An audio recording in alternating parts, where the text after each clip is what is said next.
Puerto Rico for the ISA World Surfing Games. We've got Brian Toth from Puerto Rico up against Marco Mignot of France and Tim Elter for Germany.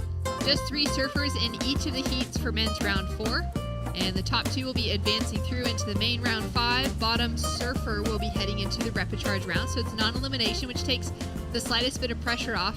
But either way, it still feels like the pressure had just been mounting stronger and stronger throughout the day, because we know we're getting that much closer to figuring out who those 6 men and those 8 women are that are going to be taking away Olympic spots in competition.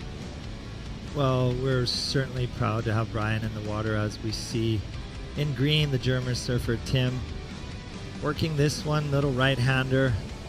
Nice little tail slide right there. Fins free on that one. Nice little spray opening his campaign. And we see a replay here of Marco Mignot. Solid, nice turn right there. Using the rail on this inside section. And yeah, we're super stoked to have Brian still on the draw. Unfortunately, a lot of our surfers have fallen from the draw. But Brian is that great that the French team has brought along, has been very prevalent. Jean Duroux had a really, really tough heat early this morning. And Collie Vass just never even part of the conversation. As we see a replay here from the German surfer, gets a nice little turn off the top right here, follows it up, but unfortunately here it looks like lack of speed, as we see Brian toss. First score of the day, and I think he got the score, the nice little mid-range score, just because variety of maneuvers, and he opened up a little bit of a hiccup right there, but always in rhythm, nice tempo, and his rail game looks on point. Also on the feminine side, they picked their surfers, and they had like a little bit of a sparring partnership with the Surfing Federation of Puerto Rico, and it's really cool. They came down, they surfed some heats, and that was the outcome, the team that showed up. That's an incredible bit of insight as we take a look now at Tim. So he's now sitting up in that leading position off the strength of the 307 that he dropped in, but might not be there for long with surfing like this coming through from the local Brian Toth.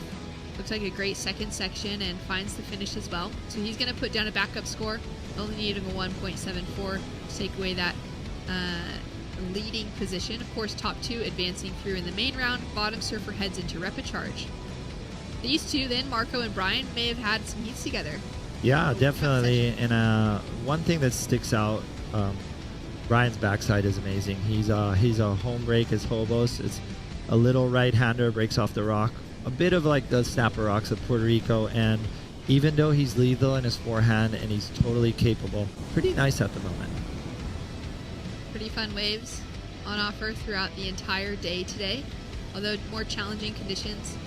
It's always awesome when you actually kind of score the best of the conditions at any break around the world, and you have like a whole event that maybe happens to run with pretty good conditions, but that's usually fairly rare to actually have unfold because of his performances at Mágara specifically.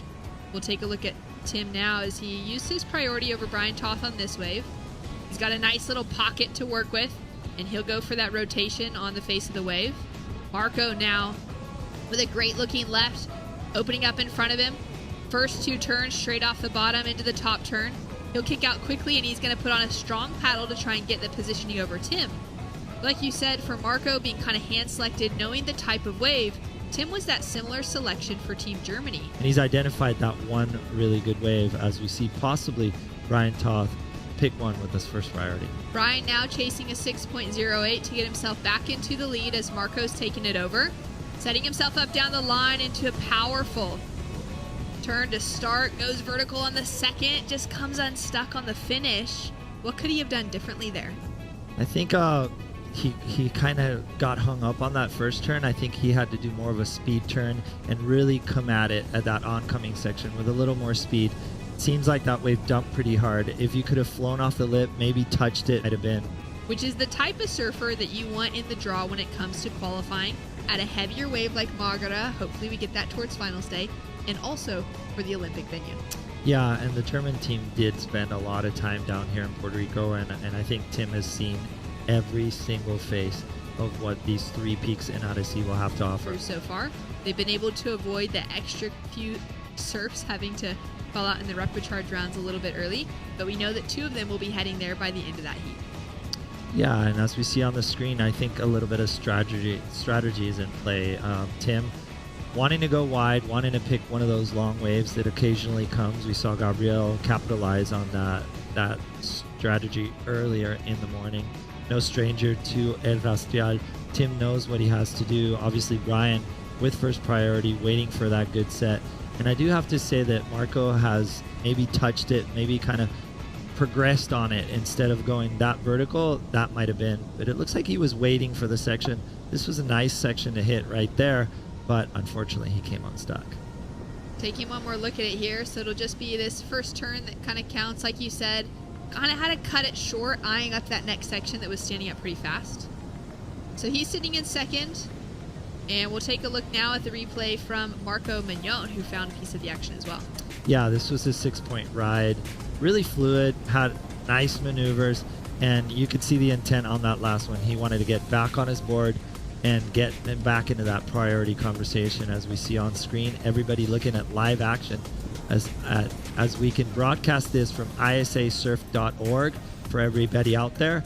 And it's awesome to see that you could just sit there on your phone, check what your peers are doing in the water. And I guarantee you there's a lot of people at work with their phones out checking this competition out. It's a lot to track with. I actually have gotten a little bit lost within all of it to figuring out who's been advancing through today and who's been, knocked out of competition. That are some of those names that we've been really keeping a close eye on. As we see Brian now with that first big opening maneuver. So lays into the rail, sets himself up with a knifey second turn on a flatter section. You can sense that energy, that urgency really starting to come into play now, because it's just a 5.66 requirement on the German and Tim Elter, and we know that he's so capable of finding that score on the right wave. Right now into a second turn, driving deep off the bottom. Tall surfer, a lot of length to him. He's feeling it, and we'll be waiting now for that exchange between Brian and Tim to drop through.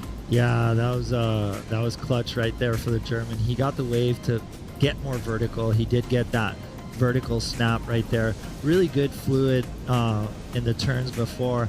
Unfortunately, Brian's wave a little more like on the flatter side of things, but really intelligent by Brian. He had third priority. He keeps it busy, and this is actually strategy. Right now, he's in second priority, and he's going to get a better pick for a better wave. So I think Brian just making it happen, keeping it busy, but that second score for the German surfer is going to be a good one. Let's see what the judges award him.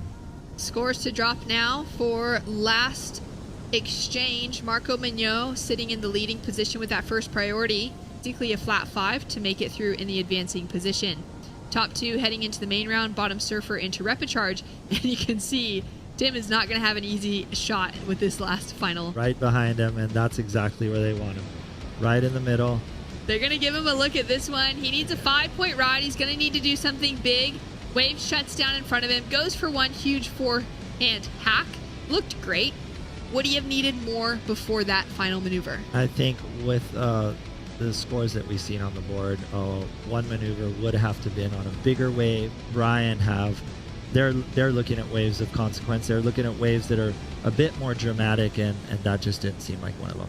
Brian Toth having a look at that wave, but kind of just eyeing up, all right, where is Tim at? Is he going to use his priority on this wave? Is he just going to kind of keep an eye? Paddling back out when he did means that he'll hold on to that priority. We've got 10 seconds remaining on the clock, and we've got Marco Mignot representing France from Sayulita, Mexico. Throws the tail out. That was a radical maneuver. Kind of skates and slides down to the face of the wave at the finish.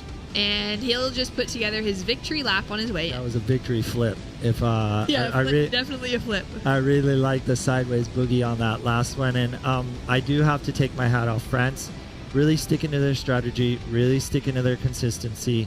And that was a close one for Brian Toth too. So we'll have to see what happens.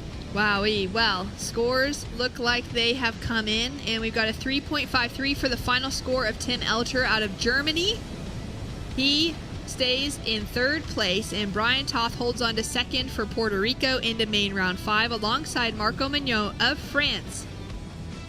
Still with more opportunity as we head into finals day. Tim Elter will have more opportunity because this is a non-elimination round, and he'll be heading into the repecharge. Big celebrations to happen now for France and Puerto Rico. When we return, we're heading into our women's main round 4 heats. Paddling out right after this, Molly Picklum and Sally Fitzgibbons of Australia coming up next. Back over to women's